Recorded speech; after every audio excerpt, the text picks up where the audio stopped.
Somebody give me a Virginia helmet back here. Final score from Charlottesville in overtime. Cavaliers 46, Florida State 38. How about that? And Virginia football, welcome to relevancy, at least in the ACC and at least for one more week. A trip to Louisville awaits, so you got to keep it up. But for this night, a magical one in Charlottesville. And it's on the fives, everyone. Let's look at history. 1995, of course, the historic goal line stand against Warwick Dunn, an undefeated Florida State, ending the Seminoles' 29-game winning streak in the ACC and handing FSU its first loss in the conference since joining the ACC. Fast forward to 2005, 10 years, and Virginia upset a top 10 Florida State team. And here we are on the fives again in 2025. Many questioned, including myself, why would Virginia just be a 6.5-point dog against a top 10 team? Listen to these stats. Let them sink in. All-time Florida State is a ranked team taking on an unranked team. 172 wins, 18 losses. 172-18. Virginia as an unranked team, which they typically are, against ranked teams, 3 wins and 45 losses. And that's not even against top 10 teams. But you know what? None of that mattered on Friday night. But maybe the fives did come through, and Virginia wins at 46-38.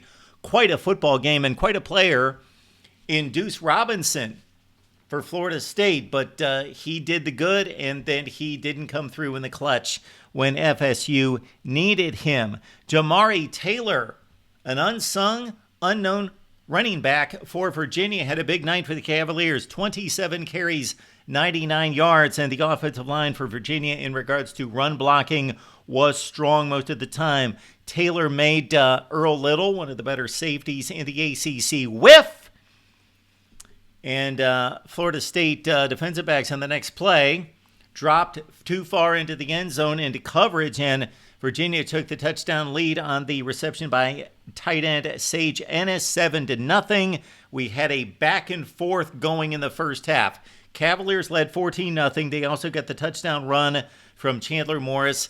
His read on the read option play, reading the defensive end, riding the running back, that proved key a number of times. He had 3 touchdown runs again, including 14-0.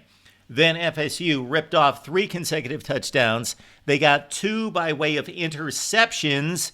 Edwin Joseph set up 4 plays for 27 yards and Castellanos for a 16-yard run. Also, Elijah Herring with a pick that set up a 45-yard drive. So 2 gift interceptions by Chandler Morris. The Florida State defensive backs made the plays, and we had a 21-17 ball game after Florida State then 3 consecutive drives, 7 plays, 75 yards. Gavin Sawchuk, 21-14 Florida State. But with just 45 seconds left in the first half, Jamari Taylor, 26 yards, and he was in a massive humanity and busted out. Nobody wrapped. Nobody got him to the ground. And Taylor takes off for the end zone to make it 21-all. At halftime, Florida State had 262 yards of total offense to 229 for Virginia. 156 yards rushing for FSU in the first half. We broke down this game. There was some thought there that Florida State could not run the ball against Virginia. They certainly did in the first half, but the Cavaliers got better on defense in the second half. We had 4 turnovers that led to touchdowns in the first half. A fun first half and a 21-all game.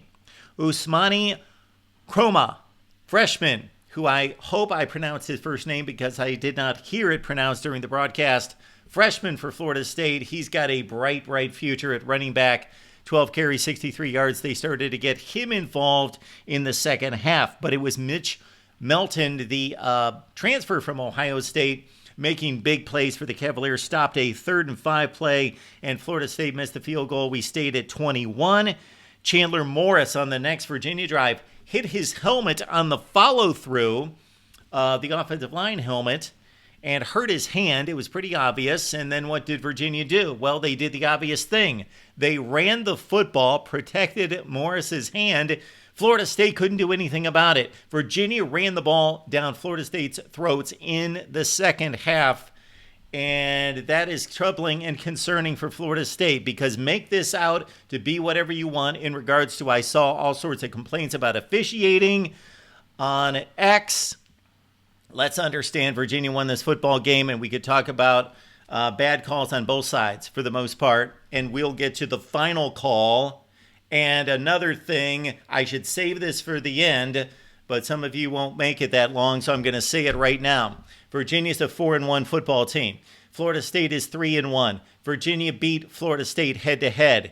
They should be ranked ahead of Florida State, and in the top 25, that actually makes sense, unless we have an A over B, B over C, but C over A situation, which I do not believe that we've got at this point in the season. We will rank Virginia over Florida State as it should be. They won the head-to-head. They've got a better record, 4-1 to 3-1. But the AP moronic rankings will not do that. And any idiot or incompetent media person out there that doesn't know what they're doing, doesn't know what rankings are or how to evaluate football teams and give resume rankings will not do that. So beware of the false college football commentators out there. Keep it right here at the voice of college football. Again, Virginia, Florida State, this was a heck of a ball game.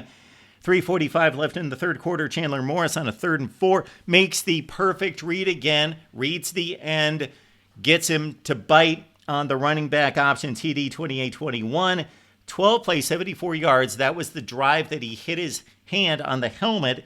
6 minutes plus chewed up by the Virginia offense. Okay, my guy Gansey, he had a remarkable drive on the next and featured for Florida State on the next drive. The end around was a big play. Also had a big reception in the red zone to set up Florida State for the tying touchdown to make it at 28-28. Now in the first half, again, I saw questionable calls on both sides, meaning I don't know what to tell you. When you talk about pass interference, most of those are judgment calls. Some of them are obvious and need to be called, or some are blatantly not pass interference and should not be called, but most of the time it's a gray area in between. It's a judgment call. Also with this business about catching a football, Mekhi Gansey in the first half caught a football. Boom. Establishes the catch right in front of him. Turns around. Loses the football. If we're outside in the backyard, I would say you caught the football and then you dropped it. I don't know what we're making difficult about catching a football and the judgment and evaluation of catching a football. Gansey caught the football. He didn't drop the football. He caught the football. That should have been a fumble for Virginia. At the time, they were leading 14-0 or 7-0. I don't remember at that point. Anyway, Gansey gets his game together. He's a weapon. Florida State's going to be a factor in the ACC. No question about this in my mind. Randy Pittman with the jump pass. Did you see that? To Deuce Robinson again. Had a remarkable game. And if you caught my analysis of Florida State football going into this season, whether it was my initial prediction video or any of the other analysis, I said, man, I watched Deuce Robinson at USC. Florida State got a good one. This guy, despite his limited numbers at USC, I believe 26 catches last year, excellent matchup guy. Too fast for the big guys, for the linebackers, or the larger safeties. Too big for the corners. And he proved it on this night. 9 receptions, 147 yards. Virginia could not deal with Deuce. Virginia gambled 4th and 3 in their own end. Actually, I think it was at the Florida State 45. They designed a really good play where they got Cam Ross lined up in a bunch formation to the left. He did a crossing route. The Florida State rush did not get to Chandler Morris, and he completed the ball, led to the touchdown that got Virginia the lead, 35-28 on a wheel route that, again, Brown beats Elijah Herring to the end zone, raises his hand, says, Morris, I got you, man. Touchdown. And excellent play calling on this night by Virginia's Des Kitchens, unheralded offensive coordinator. Very few people know about him, but he had himself a night in Charlottesville. So we had 35-28 at that point. Okay, late in the ball game, Florida State drives to the Virginia 21. They've got a 4th and 1 play. They go with the play action. I think they were thinking too much. Gus Malzahn, he, of course, the veteran, much heralded offensive coordinator, does a great job, one of the best in the business, but I think he overthought this situation because Thomas Castellanos is a bit shaky. And to Virginia's credit and their defensive coordinator, their secondary was disciplined. They did not peek in the backfield. They did not rush it when you felt as though, and I did, and most people in America and in the stadium, Florida State's going to run this football on 4th and 1 because they've got a mobile quarterback who's difficult to deal with, and they also have a good offensive line. They will run the football. Nope, they got tricky. They went with the play action, and Virginia covered it exquisitely, had everybody covered downfield, rushed Castellanos. He basically threw it away or tried to find somebody, and that looked like it might be the ball game with less than 3 minutes to play. However, Darrell Jackson stuffs Virginia on a 3rd and 3. Taylor gets stuffed. Virginia's got a punt. So not much time taken off the clock as Florida State used their timeout. So they had no timeouts, but they still had 2.5 minutes, and they took it down the field. The big play was Castellanos 34 yards to LaWayne McCoy, and then on a 4th and goal, because the Virginia defense made some nice plays in the backfield, rushing Castellanos, sacking him once, also getting a penalty to drive Florida State back to the 11. When they needed it, Castellanos finds Pittman. Beautiful throw and catch as Castellanos was rushed and rolled to his left. He's on his horse going to his left, has to square up the shoulders, hits Pittman, who dives for the reception, saves Florida State football temporarily, and ties the game at 35. Now, what was interesting here, 36 seconds left, and Virginia, with the touchback, has the ball at its own 25. Of course, they're the underdog. They're at home. You might say play for overtime, but Chandler Morris had thrown 2 interceptions, but they run the ball up the middle. They waste 18 seconds. Then Morris gets loose on the next play. He runs it all the way out to the 45, but then he throws an interception. Jabril Rawls, by the way, did an excellent job of baiting Morris downfield. He played it in such a way that he stayed back, but looked like he was playing the underneath coverage, went back in the Tampa 2 defense and picked it off at the sideline. So that sent us to overtime, and the drama's just starting at this point. Virginia's got to kick the field goal. Maybe Shaheem Brown interfered. Technically, he did interfere. Again, pass interference is difficult to call. I think it was a good no call. But Florida State fans, Brown could have been called for pass interference, and that might have been a touchdown eventually for Virginia. Anyway, they kick the field goal to take the lead 38-35, and then you get a field goal coming back for Florida State to make it 38-all. Actually, Florida State was the first one to get the field goal, so we're tied going into the second overtime. Chandler Morris dives for the pylon, scores. They get the 2-point conversion, although Mike Norvell's going crazy on the 2-point conversion because, and I can't blame him for this, Tony Elliott, did not know his overtime rules. He sent out the kicking team to convert the 1-point PAT conversion when you got to go for 2 in the second overtime.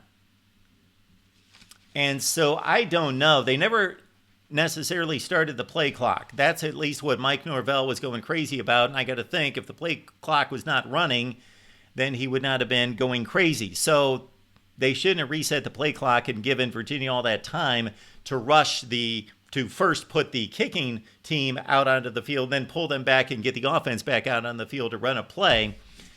All said and done, Morris is able to deliver the touchdown or 2-point conversion pass in the back of the end zone.